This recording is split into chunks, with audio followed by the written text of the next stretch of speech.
ಇಂದೇ ಡೌನ್ಲೋಡ್ ಮಾಡಿ ಮತ್ತು ನಿಮ್ಮ ನೆಚ್ಚಿನ ಶೋಗಳನ್ನು ಆನಂದಿಸಿ. ತಾತ,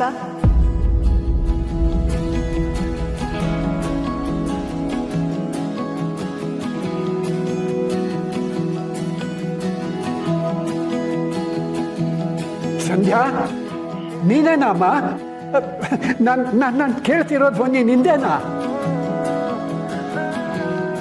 ಸೊಸೆ ಮುದ್ದು, ಮಾತಾಡೋ ಸೊಸೆ ಮುದ್ದು. ಸಂಧ್ಯಾ, ಹೇಗಿದ್ಯಾ ಸಂಧ್ಯಾ? ನಾ ಚೆನ್ನಾಗಿದ್ದೀನಿ, ನೀವೆಲ್ಲರೂ ಹೇಗಿದ್ದೀರಾ?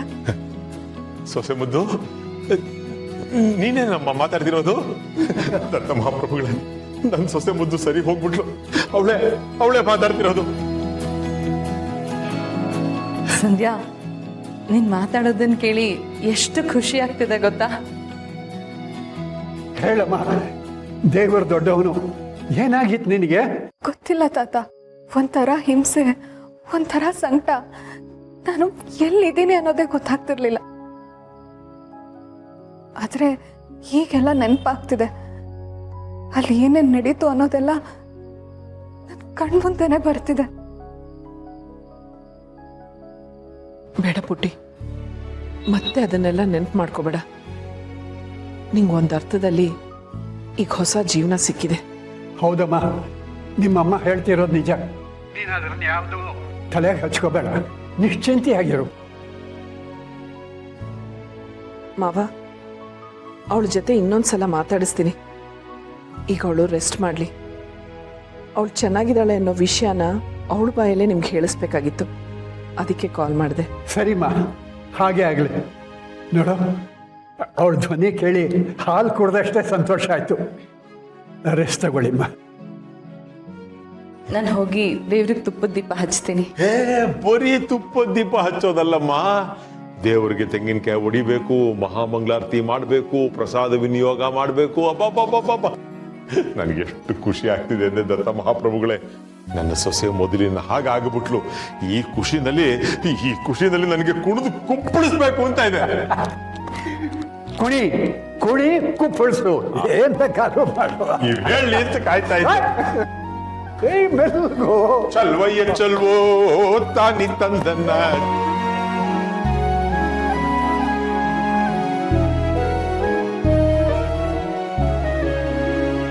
ಅಮ್ಮ, ನಾನು ಮತ್ತೆ ಸರಿ ಹೋದೆ ಅನ್ನೋದು ನಿಮ್ಗೆಲ್ಲ ಸಂತೋಷದ ವಿಷಯ ಆಗಿರ್ಬೋದು. ಆದ್ರೆ ನನಗೆ ಆ ಶಾರ್ವರಿಗೆ ಶಿಕ್ಷೆ ಆಗೋವರೆಗೂ ಸಮಾಧಾನ ಆಗಲ್ಲ. ಅವಳನ್ನ ನಾವು ಹಿಡಿಲಿಲ್ಲ ಅಂದ್ರೆ ಅವಳು ಮಾತ್ರ ಸುಮ್ಮನೆ ಇರಲ್ಲ ಅಮ್ಮ. ಏನಾದ್ರೂ ಒಂದು ಅನಾಹುತ ಮಾಡ್ತಾನೆ ಇರ್ತಾಳೆ. ಇಲ್ಲ ಪುಟ್ಟಿ, ನೀನ್ ಧೈರ್ಯವಾಗಿರು. ಅವಳ ಪಾಪದ ಕೊಡ ತುಂಬಿದೆ. ಅವಳನ್ನು ಹಿಡಿಯಕ್ಕೆ ಎಲ್ಲ ರೀತಿ ವ್ಯವಸ್ಥೆ ಆಗ್ತಾ ಇದೆ. ಅವಳಿಂದ ತಪ್ಪಿಸ್ಕೊಳಕ್ಕಾಗಲ್ಲ.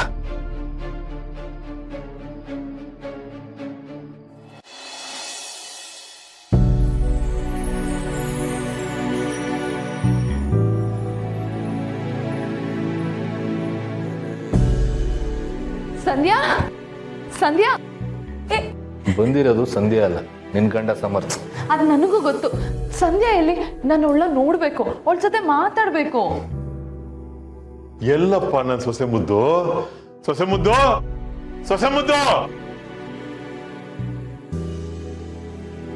ಗಂಡ್ಪಿಂಡ, ಎಲ್ಲೋ ನನ್ನ ಮೊಮ್ಮಗಳು.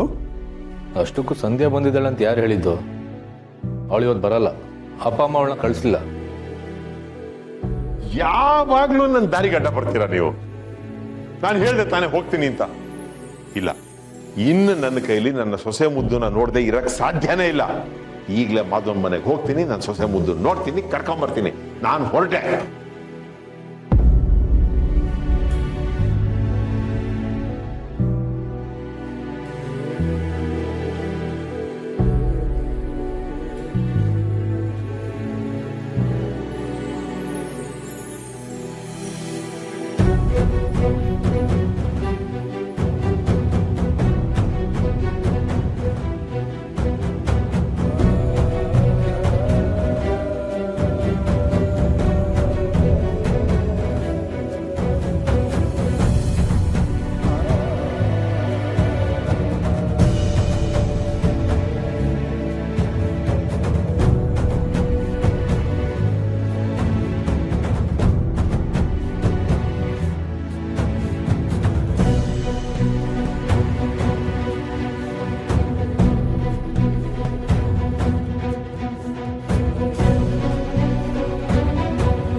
ಚೆನ್ನಾಗಿದ್ದೀಯೇನಮ್ಮ? ಹೇಗಿದ್ಯಾ ಸಂಧ್ಯಾ? ಚೆನ್ನಾಗಿದ್ದೀನಿ. ನೀವೆಲ್ಲರೂ ಹೇಗಿದ್ದೀರಾ?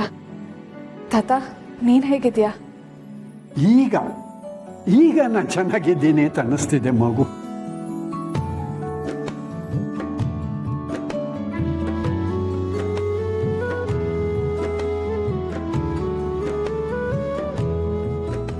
ನಮ್ಮೆಲ್ಲರಿಗಿಂತ ಜಾಸ್ತಿ ಭಯ ಪಟ್ಟವನು, ಆತಂಕದಿಂದ ಒದ್ದಾಡ್ತಿದ್ದವನು ನಿಮ್ಮ ಅವನಮ್ಮ.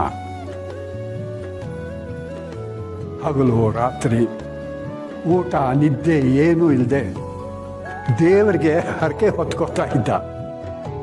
ಹುಚ್ಚನ ಹಾಗೆ ಅಲ್ದಾಡ್ತಾ ಇದ್ದ ಅಮ್ಮ ಇವನು.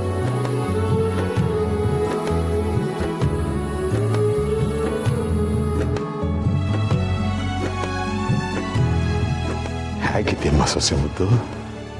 ನಾನು ಚೆನ್ನಾಗಿದ್ದೀನಿ ಮಾವ. ನೀವು ಹೇಗಿದ್ದೀರಾ? ನನಗೇನಮ್ಮ, ಕಲ್ಗುಂಡು ಆಗಿದ್ದೀನಿ. ನಿನ್ನನ್ನು ಈ ಥರ ನೋಡೋದಕ್ಕೆ ತುಂಬ ಸಂತೋಷ ಆಗುತ್ತಮ್ಮ. ಹಾಲು ಕುಡ್ದಷ್ಟು ಸಂತೋಷ ಆಗುತ್ತೆ ಸೊಸೆ ಮುದ್ದು. ದೇವ್ರು ಚೆನ್ನಾಗಿಟ್ಟಿರ್ಲಿ. ಅಯ್ಯೋ ಬೇಡಮ್ಮ, ನಿನ್ನ ಕೈಲಿ ನಮಸ್ಕಾರ ಮಾಡಿಸ್ಕೊಳ್ಳೋಷ್ಟು ಯೋಗ್ಯತೆ ನನಗಿಲ್ಲಮ್ಮ. ಹಾಗಲ್ಲ ಮಾವ, ನೀವೇ ಎಷ್ಟೋ ಸಲ ನಿಮ್ಮ ಕಾಲಿಗೆ ಬಿದ್ದು ನನಗೆ ನಮಸ್ಕಾರ ಮಾಡು ಅಂದಾಗ ನಾನು ನಿಮಗೆ ಅವಮಾನ ಮಾಡಿದ್ದೀನಿ. ಆದರೆ ನಿಜವಾಗ್ಲೂ ಈಗ ಆ ಯೋಗ್ಯತೆ ನಿಮ್ಮಲ್ಲಿದೆ. ಹಿರಿಯರಾದವರು ಬರೀ ವಯಸ್ಸಲ್ಲಿ ಮಾತ್ರ ಹಿರಿಯರಾದರೆ ಸಾಲದು, ಬುದ್ಧಿಲಿ, ಒಳ್ಳೆತನದಲ್ಲಿ, ಅನುಭವದಲ್ಲೂ ಹಿರಿಯರಾಗಿರಬೇಕು ಅಂತ ನಾನು ತುಂಬ ಸತಿ ಹೇಳ್ತಿದ್ದೆ. ಆದರೆ ನೀವು ಕರುಣೆಯಲ್ಲಿ, ಪ್ರೀತಿಲಿ, ವಾತ್ಸಲ್ಯದಲ್ಲಿ ತುಂಬ ದೊಡ್ಡವರಾಗ್ಬಿಟ್ರಿ. ಆಶೀರ್ವಾದ ಮಾಡಿ ಮಾವ. ದೀರ್ಘ ಸುಮಂಗಲಿಯಾಗಿ 100 ಕಾಲ ಚೆನ್ನಾಗಿ ಬಾಳಮ್ಮ.